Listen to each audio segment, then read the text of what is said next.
అందరికీ ఆత్మీయ వందనములు. శ్రీ నేతి వెంకటేశ్వర స్వామి అనుగ్రహంతో ప్రపంచ వింతల్లో ఒకటైన పిరమిడ్ మన జానపాడు గ్రామంలో నిర్మాణం జరుగుతున్నది. శ్రీ త్రిపుర సుందరి అనే నామకరణంతో నిర్మాణమవుతున్న ఈ పిరమిడ్ శక్తి క్షేత్రం నిర్మాణంలో మనమంతా భాగస్వాములవుదాం. అందరూ సహకరించి ఈ మహత్తర కార్యక్రమంలో భాగస్వాములవుదాం. ధర్మో రక్షితి రక్షితః. సంకల్ప శక్తి అనే విషయం మీద విస్తారంగా తెలుసుకుందాం. ఈ యొక్క అంశం జీవితంలో అత్యంత మౌలికమైన విషయం.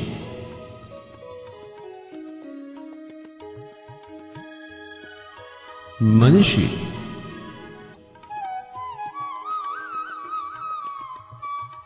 తన సంకల్ప శక్తితో సృష్టికర్తగా విరాజిలో ఉన్నవాడు.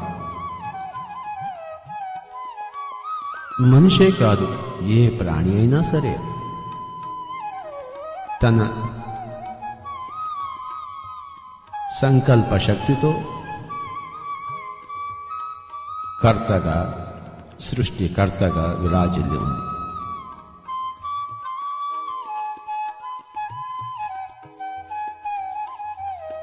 ప్రతి ప్రాణి కూడాను ఒకానొక సృష్టికర్త, క్రియేటర్.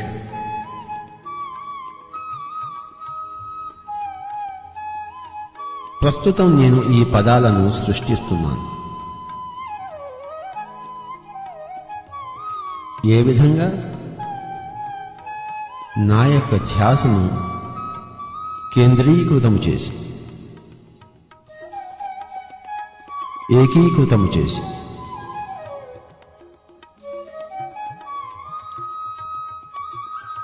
ప్రస్తుతం నేను ఈ యొక్క సంకల్ప శక్తి అన్న అంశం మీద విస్తారంగా తెలిపేందుకు ఆ యొక్క సృష్టిని సృష్టించేందుకు సృష్టికర్తగా వ్యవహరిస్తున్నాను.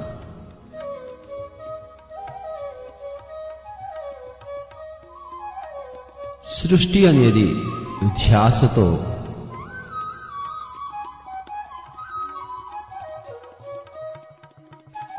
సృష్టింపబడుతుంది, ముందుకు తీసుకెళ్ళబడుతుంది. ఆ ధ్యాస అనేది తీసివేసినప్పుడు ఆ యొక్క సృష్టి లయమవుతుంది.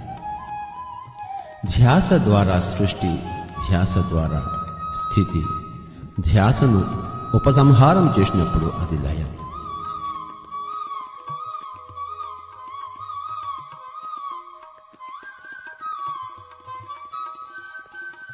మన ధ్యాస ధార ప్రతి ప్రాణి యొక్క మౌలికమైన